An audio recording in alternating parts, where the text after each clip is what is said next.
Yeah, what is up, Bad Union fans, and welcome to the Power Rankings number 7 post week 6 with your two analysts, the only two that matter. Ignore the other two. Myself, Schady, and myself, Shroomraver. Hello, everyone. And yeah, as Schady said, this is our Power Rankings following the week 6 games in the Battle Union. Our disclaimer that we always like to say at the beginning: these lists are entirely our opinions, based not solely on the weeks that just have happened, but also in the weeks gone by. We like to take everything into account: battles that have happened, battles that happened this week, team building, etc., etc. This is not a list based on positions in the table. These are our opinions on who has the most powerful rank, I guess. Yeah, that's the thing. We'll go with that. we're the power rankers. We are the power rankers. So yeah, without any further ado, I think we'll just get straight into the rankings. We agree for the bottom half of our table. So who do we have at 12, Shorty? We do in fact still have Jedi, or Ethan for this week, and the Highland Houndooms. No reason to change them, really. Ethan played a decent game, but there were a lot of things I don't agree with in the slightest, and I think you agree with me there. Yeah. There was a Morwile, okay? Mega Morwile, one of the scariest Pokemon in the game, in the format. What did he do? He sent in a Skuntank on it, hoping to sack it, of course.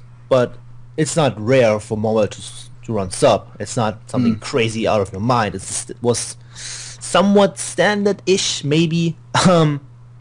And he sent in a Skuntank, which couldn't break the sub because of the 4 move slot syndrome that it has, which meant Morwile kind of ripped him a new one. So Skuntank of course couldn't break the sub, and then next turn he brought in his Terrakion. What did he do? He set up rocks on a Mega Morwile behind the sub. I know he wanted rocks for some sort of roll on Kyurem or whatever. Yeah. But I don't think it was worth it. I think going for Earthquake, Close Combat, whatever he had, would have been a much better play.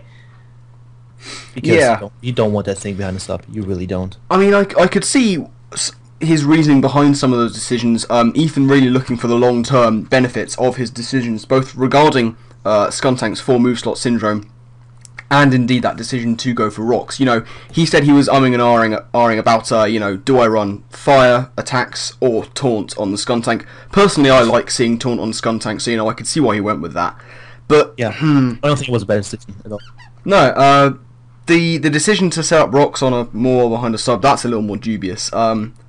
That's a decision you make if you're sashed, but he wasn't. And you know, again, I can see he was looking for the long term. He was looking for that roll on the Kyurem, looking for the win in the end. But you know, you've got to get there first. Yeah. I think that he sort of overlooked the more immediate threat to be looking to the end game, when he really should have focused on what was right in front of him, and that's a Mega Maw behind a sub, which is just not something you want to let happen. And if it does happen, you want to deal with that as a priority as soon as possible. Yeah, pretty much. So yes, there's no reason to move them up, him up, whoever, the team up. Let's just go with that.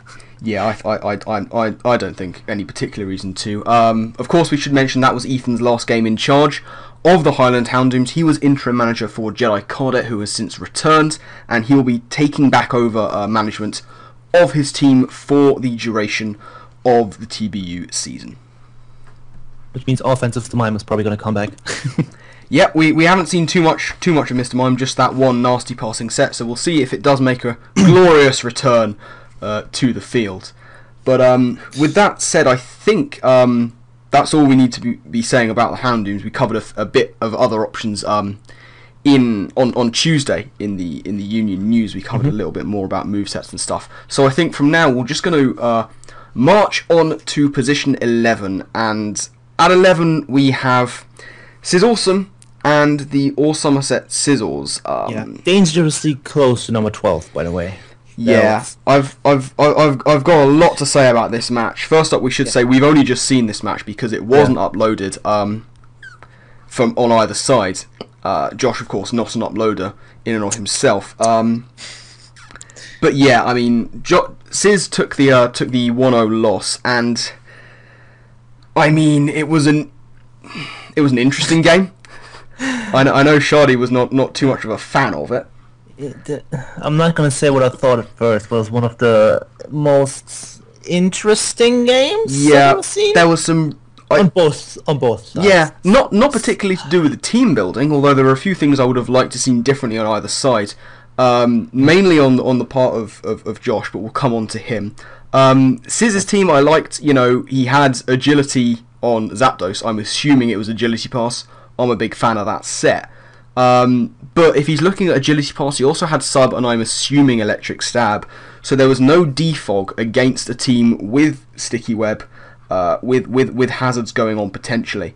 So no defog, no spin. I'm not sure about that. He let Zapdos go so foolishly. Okay, since the game was uploaded, I think we should explain what happened that turn. Yeah. The first turn. Yeah, go for it. Zapdos went for agility on Mandibuzz, I think. Yeah. Which is reasonable. Mandibuzz not going to stay in. Mm-hmm. Then Nidoking came in because it's immune to electric stab, has ice punch, as we found out. Yeah. And Sis decided to set up a sub. All good to then, and Nidoking breaks it with ice punch right away. Following turn, Sis just goes for an agility and dies to ice punch. Why did he stay in? Why did he go for another agility? +2 is all you need. You don't need +4 speed in the first place. And there's a Nidoking with Ice Punch, Life Orb, Sheer Force boosted, super effective Ice Punch. Yeah. That doesn't make sense at all, not even remotely. Yeah. Maybe he was expecting Josh to overpredict, but I don't think he had a reason to at that point. Yeah, Most things that he could pass into would have been hit hard by an Ice Punch anyway. Neuven, Lando. Yeah.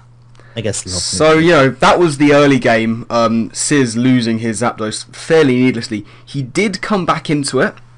As you can see, it was a 1-0. So it did come down to it being fairly close. There was an interesting exchange between Galvantula and Lopunny. Lopunny going... Mega Lopunny, very important in this game. And was just going for drain punches on Galvantula, which I'm not sure I completely agree with. I think the first one, Galvantula, I think switched in, so that's fair enough. But he must have had something better to hit it. Apparently not, because he went for ice punches on the Mew as well, which got frozen. Yeah, kind of implies there was no for turns. It kind of implies there was no physical normal stab other than fake out. Yeah, on the bunny. There's a Mew. You want to hit that thing as hard as possible. Yeah. Because it's gonna be the switch in, so you can, if the rocks up, you can do a decent amount of damage to it. But there just wasn't very, very questionable there. Yeah. But the game was coming down to the wire. It was really close stuff, and now we get into the last 2 turns of this game. Here's the situation for you all. Wait, I think we forgot to mention something. Oh, did we? Galvantula went for HP Ice on the Mega Lopunny. Yes. Not sure if you mentioned that, but that's what it did, and there was no reason whatsoever to do that. Yeah. First time went for Stick Web, then for HP Ice. There's no reason to go for HP Ice. Just drop a Thunder. If he goes into Lando, you had speed, you can go for HP Ice. If he had speeds, he reveals it to Scarf, which is good knowledge for you. Yeah. And not a good play. It doesn't make sense. Maybe he didn't have it. I'm not sure, but why would you not? I mean, we're talking about Sis. Wait, we're talking about Josh. Yeah, but still. Oh, yeah, but still, I want to mention that. We'll come on to Josh next because he appears higher up in our list. But those are very good points, and we'll expand on them a little bit in a little while. Yeah. But after that little exchange, as we say, we get down to these final turns, and the situation being, Sis had Lando in with very little HP, and a full HP Neuven in the back, facing down Josh, who was left with only his Nidoking at I believe full health. Yep. And Sis went for knockoff with Landorus. Now I've been racking my brains to try and find the reason he did this. And aside from him genuinely misclicking, which I hope is what happened kinda, the only possible reason I can think of is if he somehow thought that the Nidoking was max HP, max special defense assault vest. That's literally the only reason. Because if it's sashed, doesn't matter. Go for Earth Power anyway. You're going to get damaged. The result's going to be the same. He's taking you out next turn. If the Nidoking is scarfed, he's outspeeding both of what you got left. He's going to win anyway. No point. Go for Earth Power. If he's any other item you're outspeeding, go for Earth Power. You will OHKO him. Unless he is max HP, max defense assault vest. In which case, the combination of that Earth Power and a timid Specs Draco will KO the Nidoking anyway. Just on min rolls, but it will. The play was to go for even Earth if Power. he was expecting like Sugarberry or whatever. Yeah. Even if he was expecting Sugarberry, Earth Power would have still done a shitload to the point where, you know, Draco would have done enough. Possibly, yeah. So, I don't... And then he missed the Draco on the last turn. Yeah, that was... Yeah, even with that, he should have been able to win it with the Draco. Just heartbreakingly, unfortunately, he missed the Draco on the last turn, allowing the Nidoking to take out his Noivern, which was just so unfortunate. But it wouldn't have had to happen if he'd just gone for Earth Power. I'd be very interested to see why he went for knockoff. Sis, if you are listening, please hit me up and tell me what your thoughts. Tell me your secrets. Let me into your mind. I must know. But yeah, I don't understand anything. Well, no, Schady is not an understanding person at all in any way, shape, or form. So that's we've sort of waxed lyrical there about the Somerset Sizzles and Sizz. So I think what we're going to do now is just quickly hop over to number 10 on the list, and that is in fact going to be Josh and the Kentucky Kecleons, his opponent, who we have spoken about a little bit with that Galvantula. As far as his team was going, he bought Sticky Web against a team that has and indeed ended up bringing Zapdos, potential Defogger Immune, and Landorus and Noivern. So as well as a lot of slow Pokemon like Torkoal, Registeel. Yeah. I mean, Sticky Web not necessarily going to affect your Somerset Sizzles all that much. And it's not like Megalopunny was the biggest threat ever to his team. He has a Mew, which was apparently really bulky. I think I saw his team, but I don't remember anymore, to be honest. And a Manabus who can both stop it. I mean, when it comes to Mew, when it comes to Lopunny, Sticky Web, if that's the only thing you're bringing Sticky Web for, which it kind of was in that situation. I mean, your bulky Mew, your fairly bulky Mandibuzz, and sort of any kind of common or garden Scarfer with a super effective move is going to be more effective in the long run against the majority of the rest of the team than running Sticky Web specifically for that.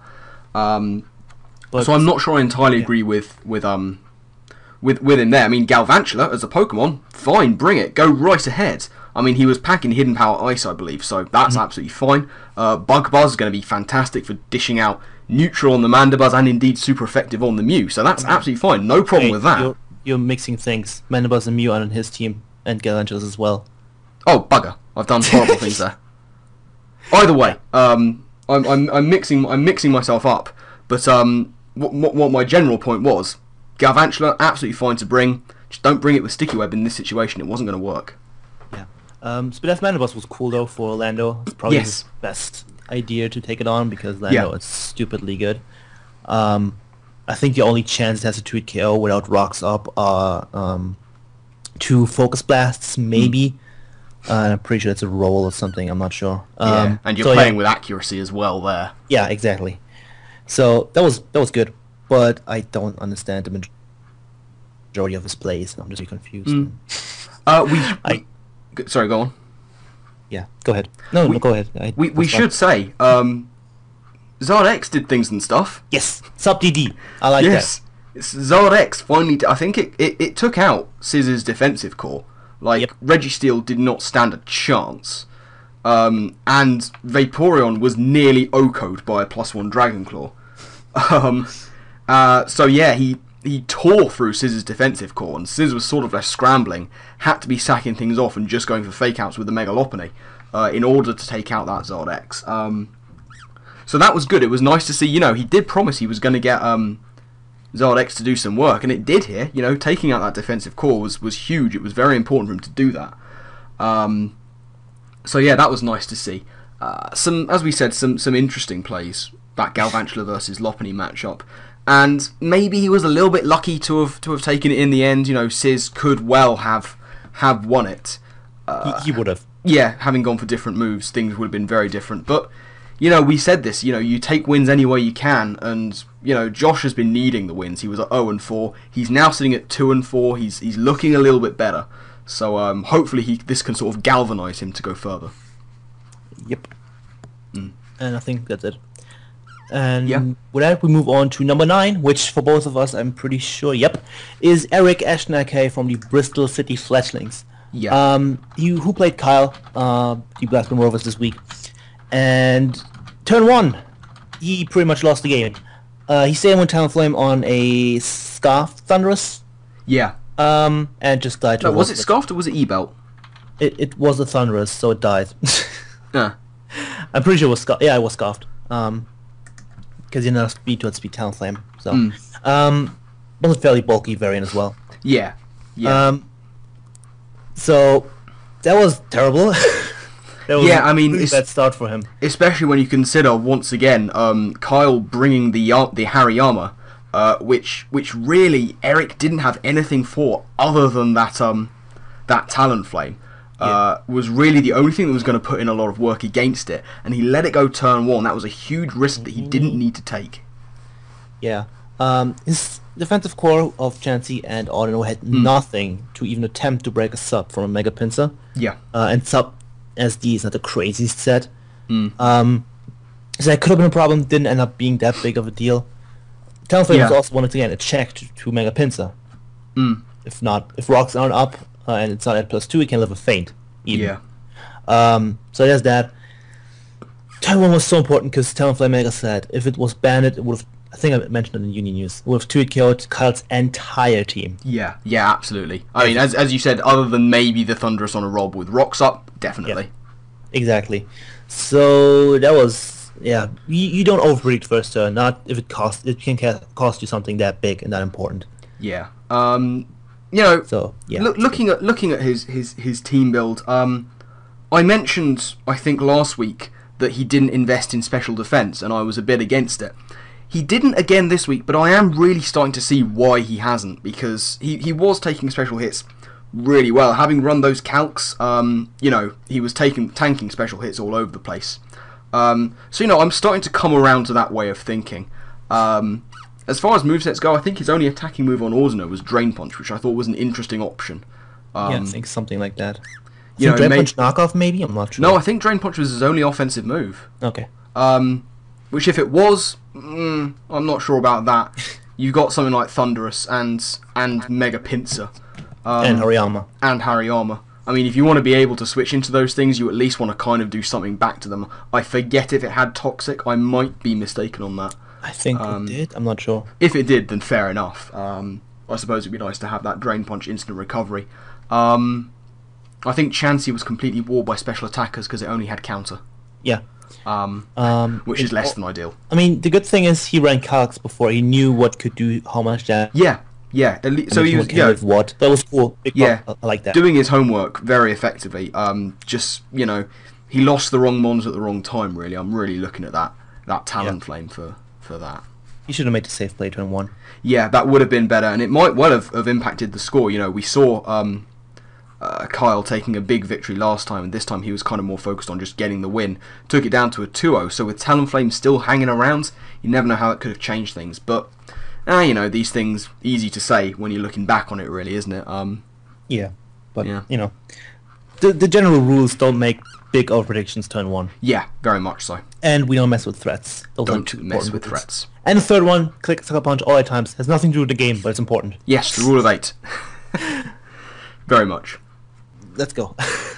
Okay, with that we move on to number 8, which is for both of us again.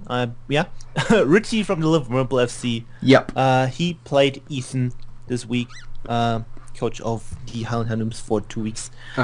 He won, which was cool, but there are still a lot of things that I, want to point out. The Rapiria was good. I like that. I was a big fan of that. For those of you who don't know, that was Rindo Berry plus Avalanche to take a Leaf Storm from either Superior Mega Sceptile or Superior. Yeah, Superior would have died if it wasn't, fairly bulky, which is exactly what Ethan had. Yeah. So, still a lot of damage to the point where Superior was almost, Death Fodder. It was Death Fodder in the end.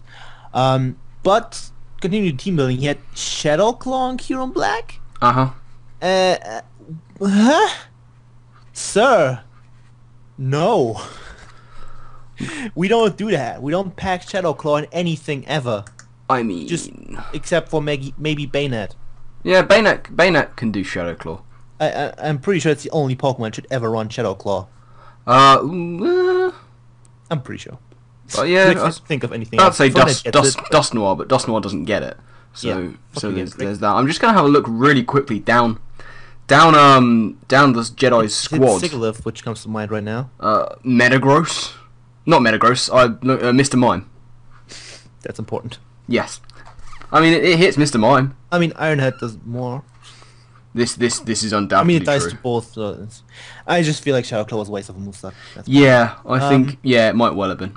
Then he Brave Birded on Mega Sceptile when with Golbat when Golbat was on fairly low health. Was it Golbat on low health? Yeah. Yeah.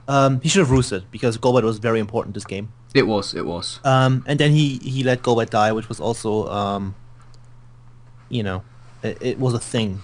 That was smart. Golbat was huge against those two aforementioned grassy threats. Yeah, did you see that +2 Superior's damage? That was nothing. It was so little. It was like laughable how little damage it did. It was like 20%, 25, I think. Yeah, maybe 30 at max. And later on, he made another questionable play, switching in Rhyperior into Metagross. I'm not sure why. I might have missed something that doesn't seem like it may well have been a sort of foddering job. So that just kind of weird. Yeah, I mean what we did see with that was it was almost one of the very first times that ridiculous power has just shown to be why it's so good, because as we've said, Richie, this kind of team doesn't necessarily suit his style. But it was just the fact that we thought he'd let some important things go, but it was just the sheer ridiculous power of his draft.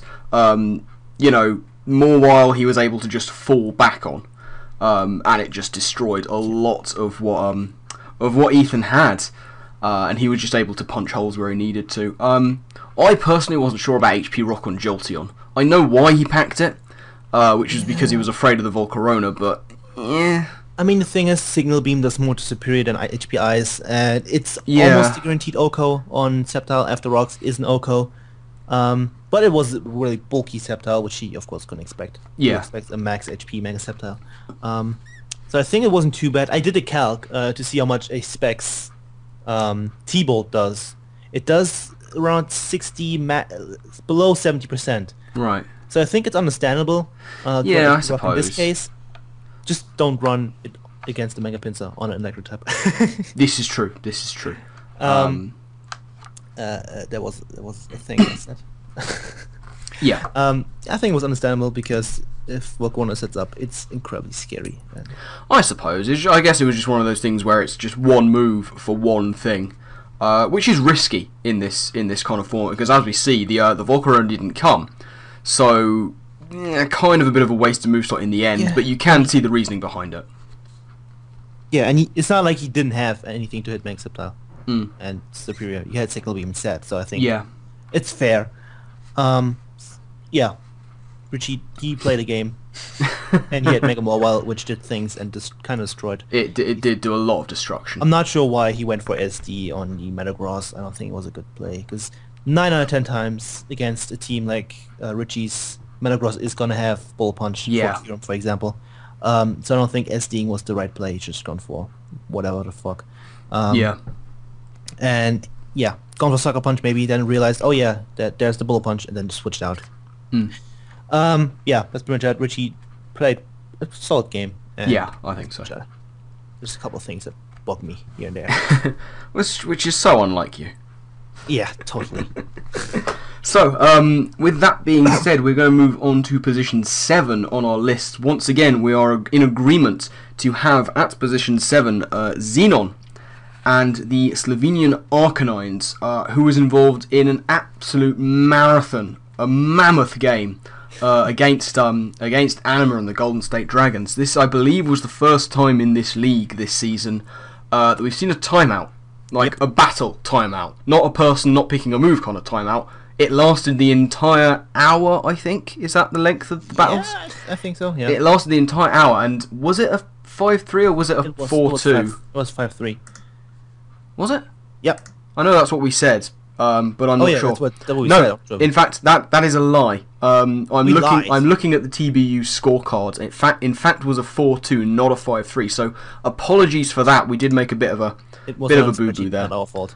Yeah, that is true. We were working off what we could find out from the battle, but it was in fact a 4-2 victory for the Golden State Dragons. So Xenon taking his third loss of the season there. And yeah, I mean, just some poor team choices, I think. Some of the things he brought were very good, but some of them he had better things he could have brought. You know, Anima's got a core going on. The core in the battle she used that she had going on was a Tangler, Alamomola, and Hippowdon. And Xenon had Amoongus on the bench, which would have just destroyed that core. Yeah, and he had Electros, which could have done a lot. Yeah, Electros has that massive move pool. With the right moves on Electros, he could have absolutely decimated. Unfortunately, he was running, I believe, T-Bolt, Light Screen, Flash Cannon, and T-Wave. I was begging him to go, like, watching the video. I was just begging him, like, please be fully offensive. Please have changed your mind. Be fully offensive. It would have absolutely wrecked, but you know, he didn't. He went with this more sort of utility set, which, you know, Electros can do well, but his Electros sets have been very interesting throughout the season. But I still think, and I stand by that Standard Dart Assault Vest is its best set and will always be. Yeah. There's barely ever a reason to run anything else. Yeah. That's my opinion, and it just was stand by. What I liked was the Inner Focus Dragonite. Yeah. Yeah, Inner Focus Dragonite was an intriguing one. Not sure if it's the best idea, but it was cool. Yeah, it was nice. It was nice. Obviously, the Metacham, of course, the fake. You know, looking. Yeah, as Schady just said, looking for that fake out on the Metacham, just try and bop it with a banded anything, really. You know, Xenon was making. He had some good ideas. He was making some good plays. You know, very nice hit on the Tangler switch in running Sludge Bomb and Gastrodon. Yep. Was a very nice idea. It was just unfortunate that really he didn't quite have the right sets to just break down Anima's walls, which he could have done with a few like sort of minor team changes here and there, maybe bringing in Amoongus off the bench if he could have done. You know, things could have been very different, and we might have been able to see him break down those walls a bit more, because Amoongus, as we said, worked very well against those walls, especially given that Anima was really heavily invested in packing Toxic. Yeah. Toxic on 4 of her 6 mons, her 3 walls, and indeed the Mega Metacham. We'll come on to that when we talk about her later on in this video. But yeah, an unfortunate loss there for Xenon, just unable to break down, as we say, those walls. Takes him to 3-3. Yeah, his only choice was SDing on Alamomola, which you do because burn. That's what Skull does. You don't think, oh, it's probably not gonna burn. No, you think it's gonna burn, because that's how this stupid game of Pokemon works. You're gonna get burned. I mean, you have to assume that it's gonna burn every single time. Yeah, but I think it was his only option at that point, really. Yeah, he kind of had to. And Anima couldn't kill Scissor, which led to the game taking long. Yeah. So yeah, a bit of a mammoth one, but as we say, coming to that timeout, Anima just able to take it on that sort of scoreline differential. But yeah, it was not sort of a 6v6 timeout, so you know. Yeah.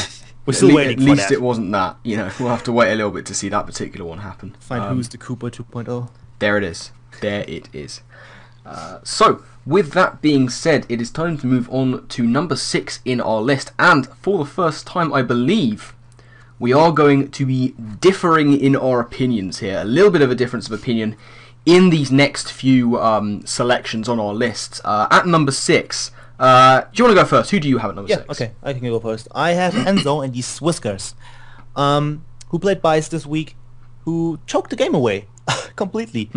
Bice forgot about Unburden from the Slurpuff, which was a very interesting Slurpuff set, by the way. Calm Mind, Cotton Guard, Dazzle, and Flamethrower, which was interesting. I think it could have potentially beaten the Aegislash the way it worked, or it did beat it, right? Am I right? Yeah, it did. What, the Slurpuff? Yeah. So see, there's something. Yeah, he'd put enough investment in to be able to live a Flash Cannon, I think, and then get the citrus, then go for a Carmine, live another, and bop it with a flamethrower. Something like that. Something that like was cool. Yeah. Oh jeez. And I went out from then Unburden activated. Spice forgot about the thing. Unburden, set in Pidgeot, died. That was his only thing to kill Mega Venusaur. Yeah. Except for the Weavile that got a free SD off on Enzo's Mega Venusaur. Yeah. I don't think it was a bad play on his part, on Enzo's part at all. No. Because SD Weavile is just scary because you can usually something like Mega Venusaur can heal up on it and then beat it, but in this case it just set up an SD on the necessary synthesis and then just bopped it, doing like a solid 80-90% I think. Yeah. But from there it kind of went downhill for him. He sacked his Victini to the Weavile. He just switched it in. I think he could have bluffed the Scarf. I think that would have been an option for him because Weavile was a big threat at that point. Then he went for Rest on a +2 Sword Stance Weavile. Yeah. And I didn't understand anything anymore at that point. You don't mess with threats. That's rule number 1. He did that week 1. Was it week 1? I think it is. Against Dan. But he apparently forgot about his school there. Oh, that wasn't week 1. No, week 1 he played against Xenon. I think that was week 2, I guess. 2, yeah, maybe? Week 2. Or 3, something like that. 2. Or 3. Earlier in the season, okay? Yeah. There we go. There it is. He rested on +2 SD Weaver, which could have gotten up more SDs even. I don't understand that play. He's just going for Scald, potentially get a burn, and be a happy camper. And then he tried to beat Conkeldurr with a Suicune. Not gonna work. Ever.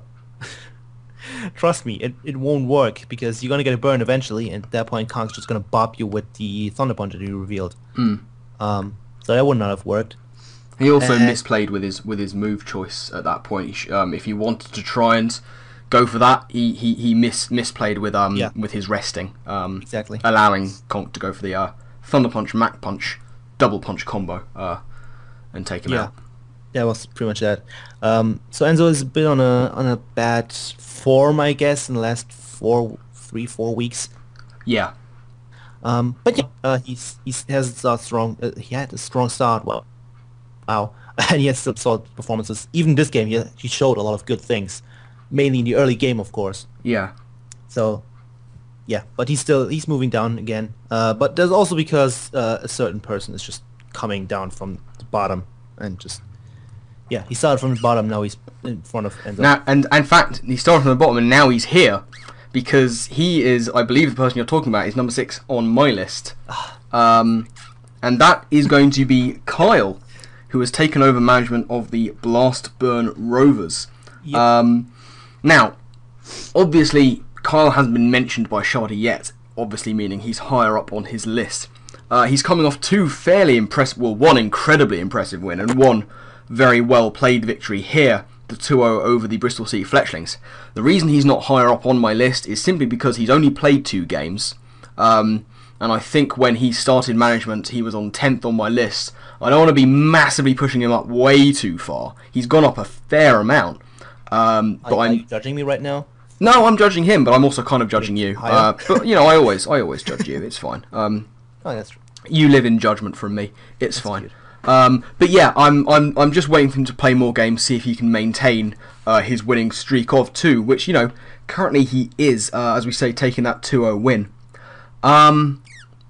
You know, he has used Hariyama so well. I really enjoyed his Hariyama speed creeping a non-invested Sizzle to make sure he can get off that big close combat. He went very offensive this time. Gotta mention, he wasn't expecting the uninvested Sizzle, but he still went for it just in case. Just in case. Which is excellent planning. You know, you plan for as many eventualities as you can, which Kyle is doing very well indeed. He had some very nice ideas. I liked the idea of counter sloking, but as Schady mentioned a couple of days ago, he did have to give up on what's the ability, Regenerator, to run counter sloking. So nice idea in theory. In practice, you do get rid of one of Sloking's biggest draws, which is that Regenerator. Another thing I wasn't really a fan of is not packing Taunt against the Fletchlings. This is a team that has a core of Mega Ordino and Chansey. I mean, you need taunt. You absolutely do. I mean, technically fair, he didn't, but fairly easy break through it. Yeah, that is With true. Toriyama and Mega Pincer. So. He did have the wall breakers to do it, but I would always recommend, when you're going up against a team with those kind of monstrous walls that just do tricksy things, it's nice to have taunt as a backup, even if you have those wall breakers. You know, we just said prepare for as many eventualities as possible. Running taunt, I think, would have been a nice idea. As it is, he didn't need to in this instance, but it is something I would have liked to have seen. But other than that, you know, he was just making really good plays. He knew what he needed to do. He was making good plays, sacking things at the right time, which we saw him do last week with his one sack of Slowking, which meant that his opponent Anima at the time couldn't get up her setup with Bisharp. This time, you know, he just let go of the necessary mons. He got the big differential win last week. Now it's about maintaining that progress, keep the wins coming, take the differential where you can. And, you know, if he does that, he keeps doing it, he will be rising up my list very rapidly, I think. Yeah. Kyle's my number 5 as well, so we just... There we go. We can just segue neatly in. I'm going to start with one thing that you didn't mention that bothered me. Psychic on Thunderous. Yeah. I don't think that was necessary. T-Bolt would have been a lot better. Tentacruel takes, of course, more damage from T-Bolt. Stab, the thing. Fun fact of the day. And Mienshao just doesn't want to take a T-Bolt either. It's a really good chance to Oko. So on a standard spread, of course. So I don't think that was necessary. Maybe just don't go for like, hey, I want a coverage move. Coverage moves are cool. No, stab moves are also pretty fucking cool. So yeah, that was just a thing. And Kyle just seems to have a really good grasp of the game in general. Not only his planning is on point, but his playstyle. As you mentioned, he sacks things at the right times, and he just has a really good grasp of the end game and the game in general, and it's really impressive. And that's why he's rapidly moving up for me. Now on 5th. Next week, I wouldn't be surprised if he would be top 3. Yeah. Not saying that's going to happen, but I wouldn't be surprised. He brought Hariyama, and Hariyama brought the pain, and that's just what happened. Basically. Yeah, Kyle's really impressing me. Yeah, he's putting in some really nice performances. Really, we said he was a playoff contender. He's really looking like one. He's playing like one. Yeah. So, with that summing up Shardy's number 5, we move on to my number 5 on my list, which is going to be Freedomion and the Welshions, taking that 1-0 victory over the LA Galuxray, putting an end to that nasty losing streak that Fredo was on. Yeah, we have to mention it. You know, he was on a 3-game losing streak, I think. He's put an end to that, which was very nice. You know, he brought a lot of power. He had a very nice, solid core, which I really liked and looked like it could put in a lot of work. His EVing is getting better and better. Very specific stuff on Infinite to outspeed Scarf Rotom. I've actually written down it outspeeds Scarf Rotom H with a scarf. Which is you know, very nice. He had a horrible start. Saved him in the end. Sorry, go on. What was that? That's actually what saved him in the end. Yeah, it did. It really did. He had a horrible start to this game. Caught very much off guard, understandably, by the mighty Hypercutter Scarfed Gliscor, which was very nice to see on Gabe's part. So we'll come on to that in a little bit. But he recovered well from his early setbacks. He played very well around the Trixie Carmine Duxie, which was looking to be a bit of an issue at one point. But as I say, he played around that very well.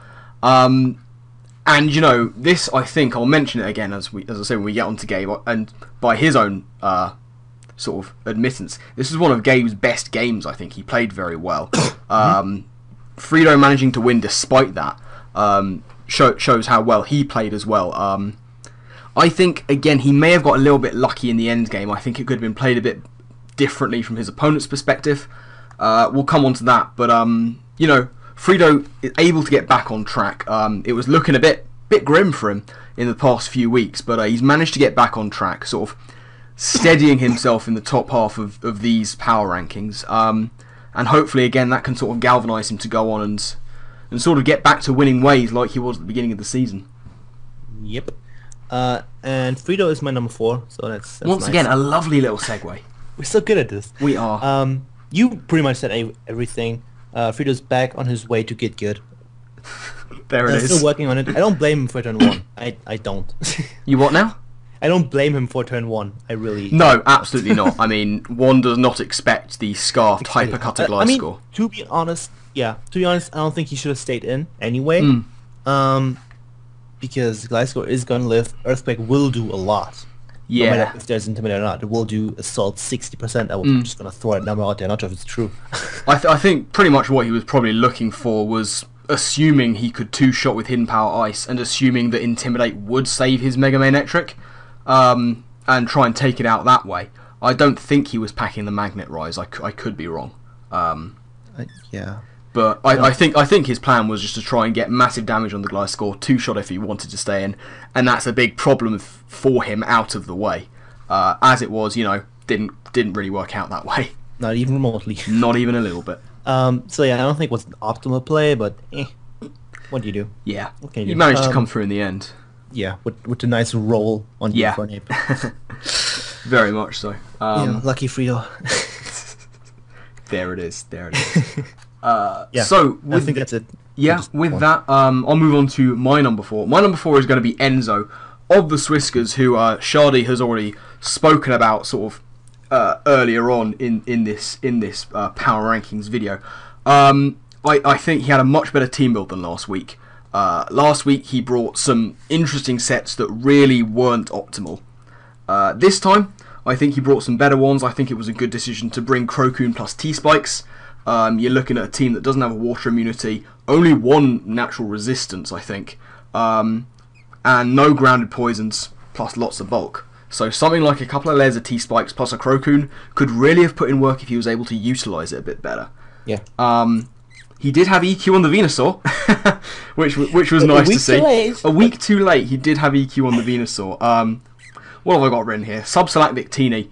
I liked that. Especially offensive Subselect Victini. Really enjoyed that. As Schady said earlier, he could have used that to bluff the Scarf, and I think if he had a chance to, he probably would have done.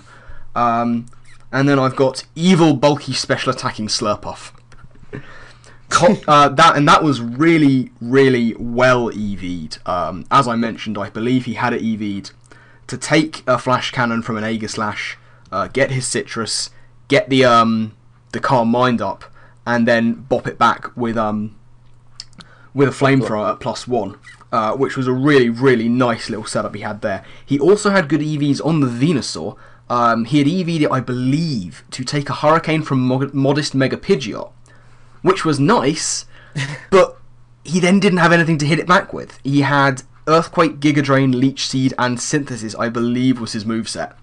And so, it's all very well EVing these things as well as he did, but you've got to have, if you're going to do that, you need to have something that can really hit it back, because it's okay taking one, but if you can't then do massive damage to it or even knock it out, it's going to take you out in the next one anyway. Or put it to sleep, at least, Or put it to sleep, that would have been nice as well. I don't think he was packing Sleep Powder. Nope, I could be wrong. What else have I got here? I think he let his Hazard go a bit too early. He was talking, we said how good decision it was to bring T-Spikes. He let his Fortress go a bit too early for my liking, if he wanted to really maintain pressure with the Toxic Spikes. He wanted really to keep Fortress around. And yeah, as Schady said, I think it's a good team build, but as Schady said, he just kind of messed up a little bit with the Crocoon versus Conk thing. Not a favourable matchup for him from the outset, but he didn't quite get his resting right.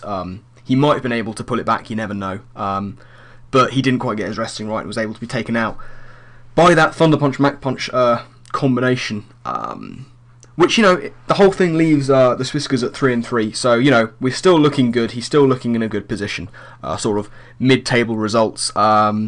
This can go either way for him, as with all the other 3-3s. If he can take advantage of his early wins that he got and sort of get back onto those winning ways, then we could see him rising up. But we'll have to wait and see if he can do that. Yeah, indeed. So with that, I guess we're going to move on to number 3. Yes. And from here on out, spoilers, we agree again completely. We do agree completely from 3 to 1. And at 3 we have Gabriel, the Bearded Wonder himself, and the LA Gluxray. Took that very close 1-0 loss to the Welshions. Once again, one of his key strengths, Gabe, is his prediction of his opponent's teams. And once again, he pretty much got it on point.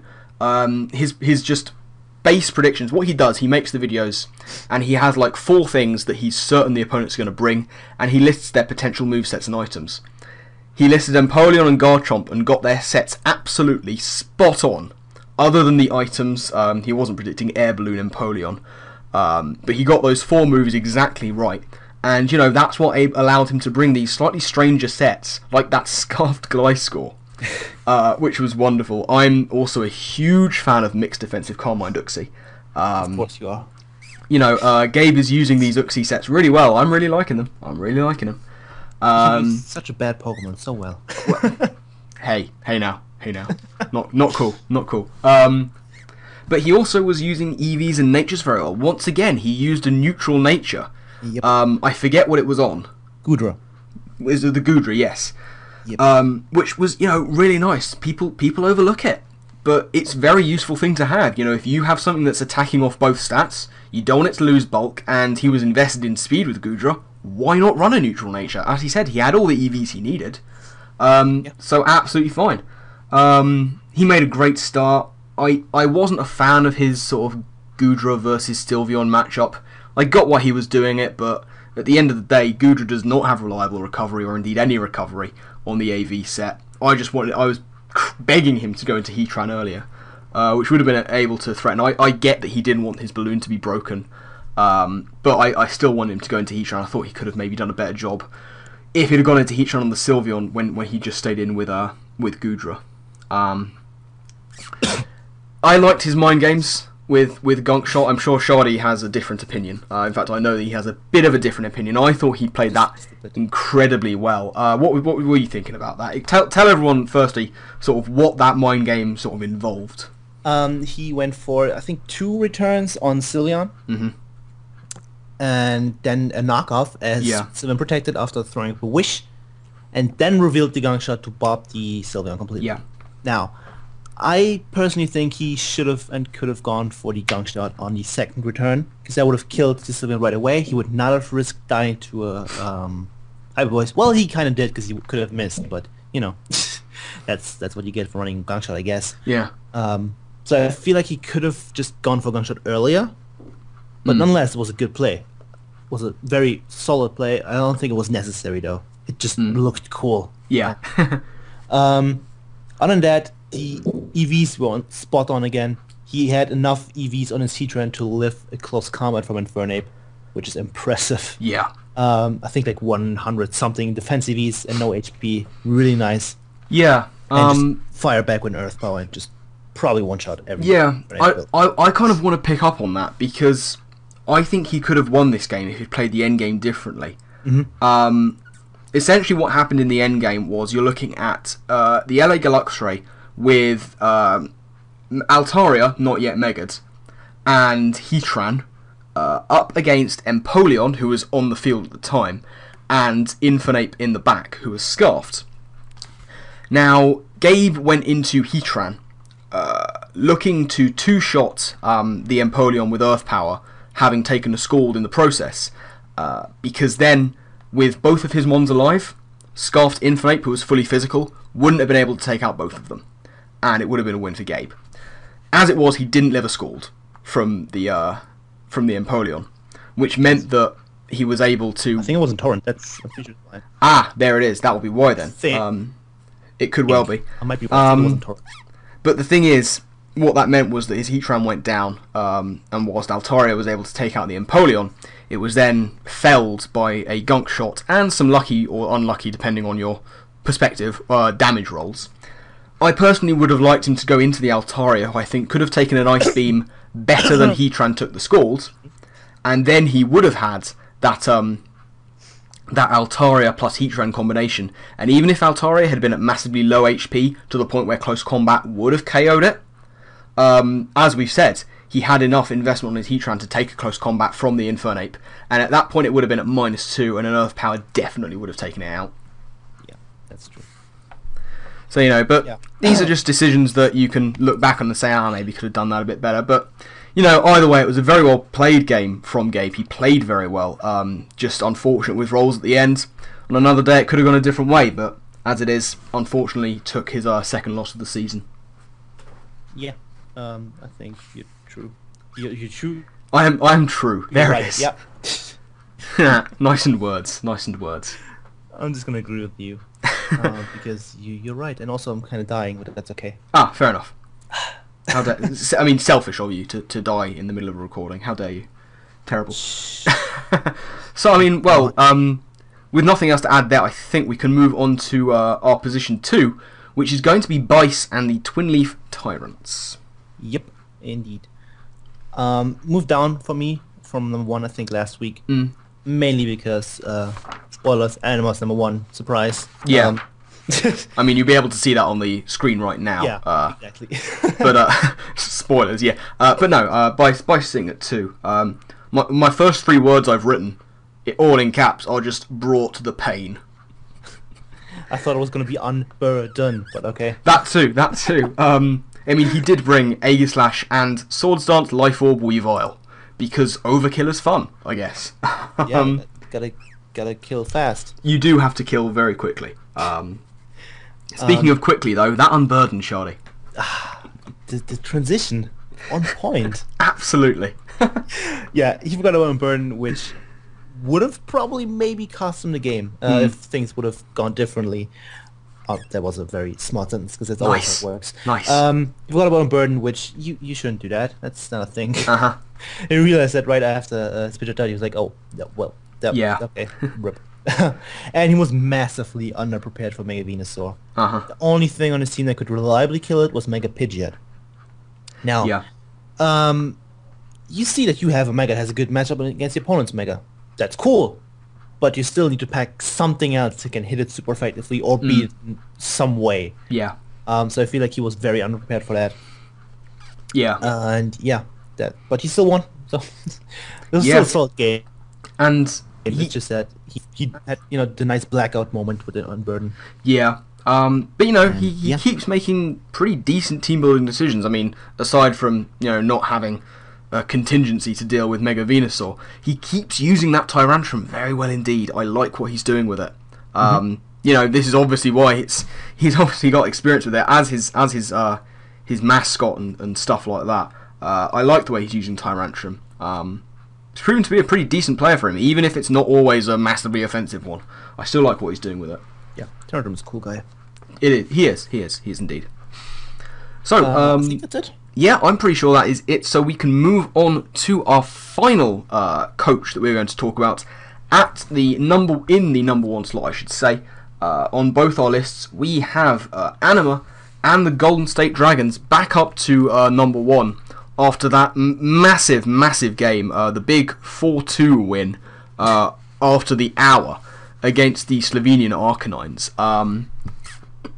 Not necessarily fun to watch, but no, it was a mammoth game to sit through. Twice. Yeah. Actually. My first thing I've got written down is Tangela, yay!